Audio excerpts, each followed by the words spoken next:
এবং তার মাথার উপরে কালো একটা মেঘ আছে, আর আছে মৃদু মৃদু ভারতের একটা পতাকা আছে। সুতরাং এই যে বিষয়গুলো, মেঘ, কালো মেঘ, টাকা পয়সা, পুলিশ, কিছু জনগণ এবং ভারতের মৃদু সাপোর্ট, এটা দিয়ে তিনি পার পেতে যাবেন কিনা। সময় শেষ, ভরসা কোথায়? অন্যদিকে বিএনপির আছে মাথার উপরে যুক্তরাষ্ট্র, ইউরোপীয় ইউনিয়ন, জাতিসংঘ এবং জনগণ, এবং তিনি জেলবন্দি আছেন। শুধু তিনি একা তো না, তার পুত্র তারেক রহমানও জেলবন্দি। এই অবস্থায় সামনের দিনগুলোতে সময় তো শেষ, ভরসা কোথায়?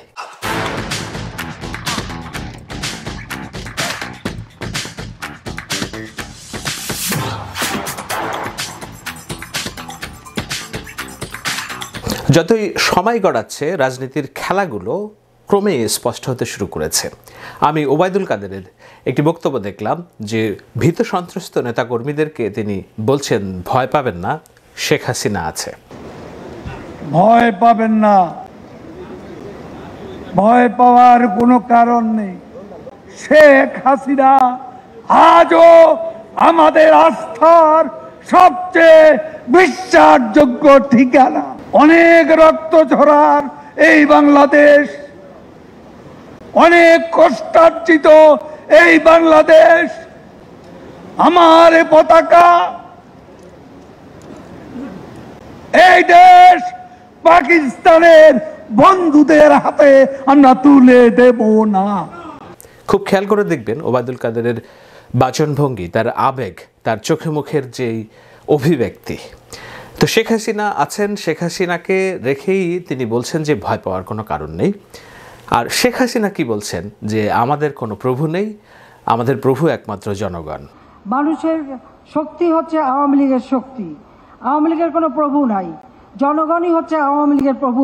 জনগণের কাছে আমরা দায়বদ্ধ, জনগণের কল্যাণে কাজ করি, নির্বাচনের সময় জনগণের কাছে আমরা আমাদের দায়বদ্ধতা দেই যে কতটুকু করতে পেরেছি আর ভবিষ্যতে আমরা কি করব, সেইটুকুই আমরা জনগণকে জানাই, এছাড়া আর কেউ না। সমীকরণটা এমন, ওবায়দুল কাদের বলছেন শেখ হাসিনা আছে, শেখ হাসিনা বলছে আমাদের প্রভু নেই, জনগণ আমাদের সাথে আছে। আর আরেকজন সাবেক মন্ত্রী এবং আওয়ামী লীগ নেতা অ্যাডভোকেট কামরুল, সময় টিভির মালিকানায় যিনি আছেন, কামরুলের একটি বক্তব্য খুবই গুরুত্বপূর্ণ। সেই বক্তব্যটা হচ্ছে যে আমাদের অস্তিত্ব সংকট এখন।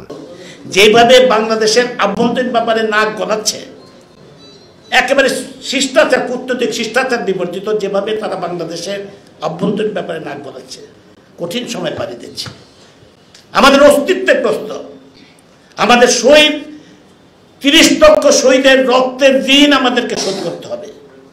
আজকে বাংলাদেশকে যেভাবে তাদের বিদেশি এই আগ্রাসী শক্তি এবং ৭১-এর পরাজিত শক্তির এই থাবা যেভাবে বিস্তার করছে, তারা আমাদের উন্নয়ন, অগ্রগতি সমস্ত কিছুকে যেভাবে তারা ধ্বংস করে দিতে চাচ্ছে।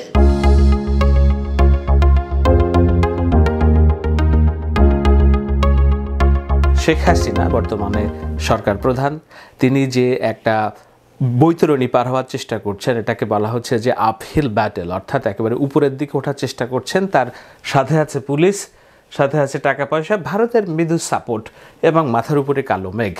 এখন ভারতের মৃদু সাপোর্ট, সহযোগিতা আছে কিনা, এটা একটা বড় প্রশ্ন। আমি যখন এই আলোচনা করছি, ভারতে বাংলাদেশের 4 জন প্রতিনিধি দল সফরে গেছেন। এর মধ্যে নেতৃত্ব দিচ্ছেন পানি সম্পদ খাদ্যমন্ত্রী ডক্টর আব্দুর রাজ্জাক, তথ্যমন্ত্রী ডক্টর হাসান মাহমুদ।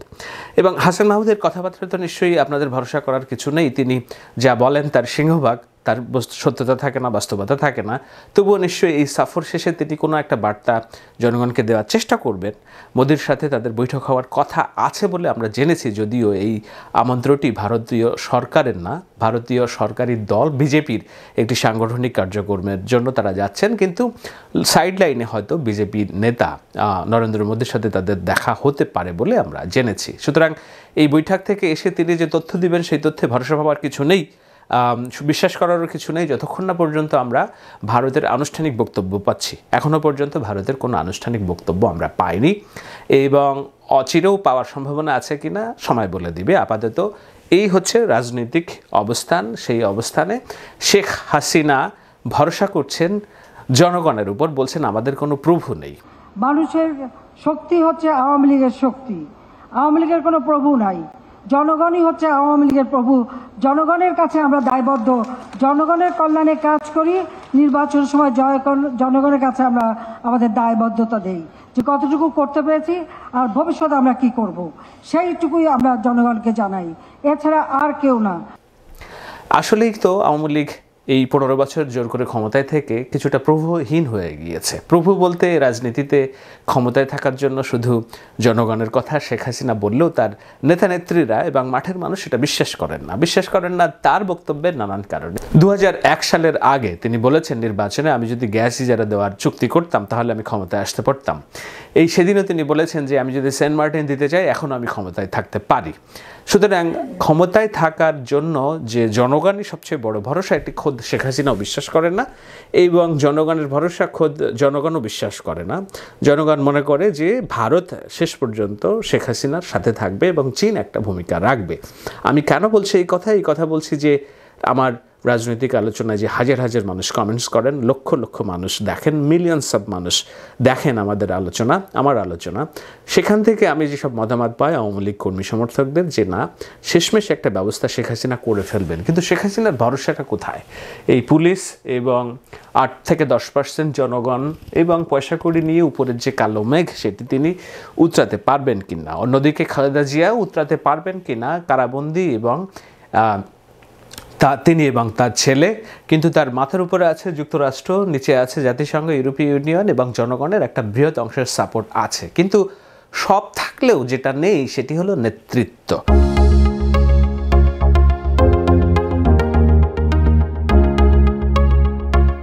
নেতৃত্ব নেই বলতে এটা একেবারে ঠিক না। নিশ্চয়ই বিএনপির ভারপ্রাপ্ত মহাসচিব মির্জা ফখরুল ইসলাম যে দায়িত্ব পালন করছেন তিনি ইতিহাসে একটা বড় জায়গা করে নেবেন যদি এইবার নির্বাচনী বৈতরণীতে বিএনপি একটা ভালো অবস্থান তৈরি করতে পারে।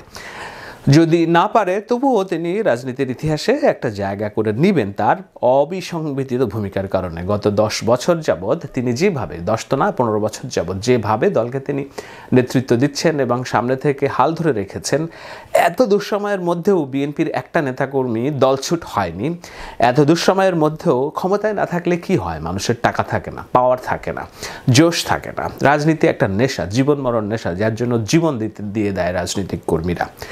সেই ক্ষমতার বাইরে 15টি বছর থাকার পরেও বিএনপির এত প্রলোভন, এত ডিজিএফআই, এত গোয়েন্দা সংস্থা, কোনো কিছু দিয়ে এই দলটি ভাঙার এত চেষ্টা হয়েছে, সেটি হয়নি। আর সামনে নির্বাচনের আগে তো কোনোভাবেই আমরা লক্ষণ দেখছি না। যদিও মাঠে তৃণমূল বিএনপি নামক নাজমুল হুদার মেয়ে একটি প্ল্যাটফর্ম পরিচালনা করছেন, আমরা দেখেছি জাতীয় ইনসাফ কমিটি নামক শওকত মাহমুদ এবং ফরাদ মাজারের একটি উদ্যোগও ভেস্তে গিয়েছে এই অভিযোগে যে তারা ডিজিএফআইয়ের টাকা পয়সা খেয়ে মাঠে নেমেছে। সুতরাং এখন আর এই অবস্থায় বিএনপিকে ভাঙার মতো কোনো অবশিষ্ট সুযোগ আছে বলে সরকারি দল মনে করছে না। যদিও তারা নানানভাবে বিএনএন, বিএনএফ এইসব নামটাম দিয়ে রাজনৈতিক দলের নিবন্ধন দিয়ে রাখছে এই ভরসায় যদি কোনোভাবে নামের সাথে মানুষ একটু বিভ্রান্ত হয়ে পড়ে এবং বিএনপির কিছু নেতাকর্মীকে শেষমেশ ভাগানো যায়। কিন্তু শেষমেশ ভাগানোর জন্য যেই ধরনের একটা মহিরুহু প্রভাব অর্থাৎ বাতাস আওয়ামী লীগের পক্ষে দরকার, যে না আমাদের পক্ষে সব আছে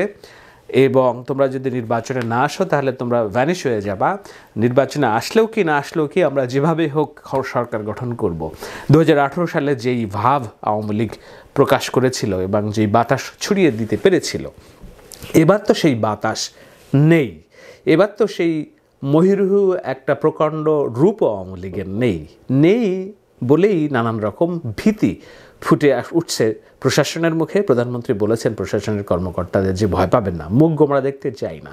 অর্থাৎ তারা ভয় পাচ্ছে, মুখ গোমরা করে আছে। জনগণ ভয় পাচ্ছে, আওয়ামী লীগের কর্মী সমর্থকরা।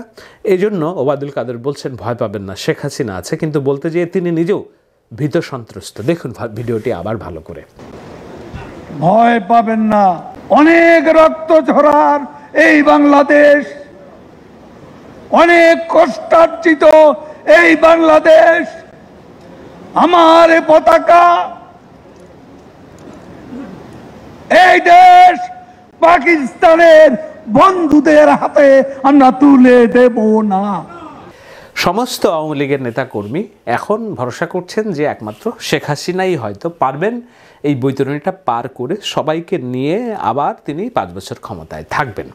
এখন বিশ্লেষক হিসেবে আমরা যদি বলি যে না, এটা একেবারে অসম্ভব, শেখ হাসিনার জন্য পারবেনই না, হ্যাঁ, সব হিসাব নিকাশি বলে শেখ হাসিনা কোনোভাবেই আর পারবেন না এবার। কারণ না, তিনি যদি নির্বাচনটা করেও ফেলেন তার পরিণতি হবে কম্বোডিয়ার হুন সেনের মতো, তাকে ক্ষমতা থেকে চলে যেতে হবে। এবং মাথার উপরে শেখ হাসিনার মাথার উপরে ছাদ নেই, আমেরিকা নেই, ইউরোপীয় ইউনিয়ন নেই, ভারত নেই, চীন নেই। অর্থাৎ শেখ হাসিনার মুখের দিকে তাকিয়ে হয়তো মাঠে শেখ হাসিনার সমর্থকরা তার দিকে তাকিয়ে থাকবেন, প্রশাসনের কর্মীরা তার দিকে তাকিয়ে থাকবেন কিনা একটা বড় প্রশ্ন, আমি প্রশ্নবোধক চিহ্ন দিয়ে রেখেছি।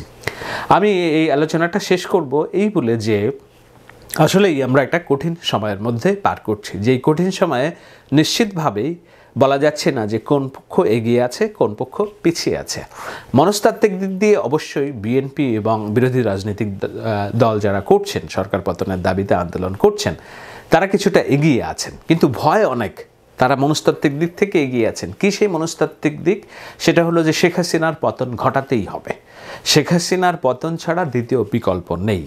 আমি একটা ভিডিও দেখছিলাম, গণ অধিকার পরিষদের যিনি ছাত্র অধিকার পরিষদের সভাপতি, তাকে জেলে নিয়ে যাচ্ছে।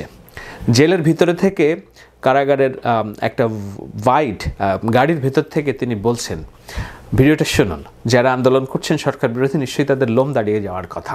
কি পরিমাণ মনোবল থাকলে একটা মানুষ পুলিশ ভ্যানের ভিতর থেকে বলছে শেখ হাসিনার পতন নিশ্চিত করেই আমরা ঘরে ফিরবো। আপনারা আন্দোলন করবেন, step down Hasina, step down Hasina, step down Hasina. অন্যদিকে আমরা দেখছি যে সরকারি দলের ভিতরের মনোবল ক্রমশই চুপসে আসতে থেকে চুপসে আসতে যাচ্ছে, যদিও তারা এখন প্রায় মরণ কামড় দেওয়ার একটা চেষ্টা করছে। আমরা নানানভাবে দেখছি যে গায়েবী মামলা হচ্ছে এবং বিরোধী রাজনৈতিক দলগুলোর বাড়ি বাড়ি থেকে অনেকেই গ্রেপ্তার করছে। যেই গ্রেপ্তার এবং পুলিশের ভূমিকা নিয়ে গত 2018 সালে কেউই কথা বলছিল না, 2014 সালে কেউ কথা বলছিল না, কিন্তু আমরা দেখলাম যে জাতিসংঘ সহ amnesty international, human rights watch সহ 4টি মানবাধিকার সংস্থা একযোগে বিবৃতি দিয়েছে পুলিশকে এগুলো বন্ধ করতে হবে। এবং সেগুলো থেকে মনে হচ্ছে যে একটা স্যাংশন পুলিশের উপরে হয়তো আসতে পারে র্যাবের মতো, এটা এখনও নিশ্চিত নয়, তবুও এটি একটা বাস্তবতা এবং সেটা যদি আসে তাহলে এই পুলিশ এই তালিকা থেকে ভ্যানিশ হয়ে যাবে। দ্বিতীয়ত হচ্ছে জনগণ। এখন জনগণ কতটুকু আছে শেখ হাসিনার পক্ষে, আওয়ামী লীগের পক্ষে? ওবায়দুল কাদের দাবি করছেন 70% জনগণ আছে। ভোটের রাজনীতিতেও সেটা বলে না। আমরা উপনির্বাচন দেখলাম ঢাকার, সেখানে আওয়ামী লীগের উপস্থিতি হচ্ছে 8.6 থেকে 11%। 4 মিনিটে 50টি ভোটের হিসাব বাদ দিলে এটি সম্ভবত 8%। চট্টগ্রামের উপনির্বাচনেও এটি হয়েছে।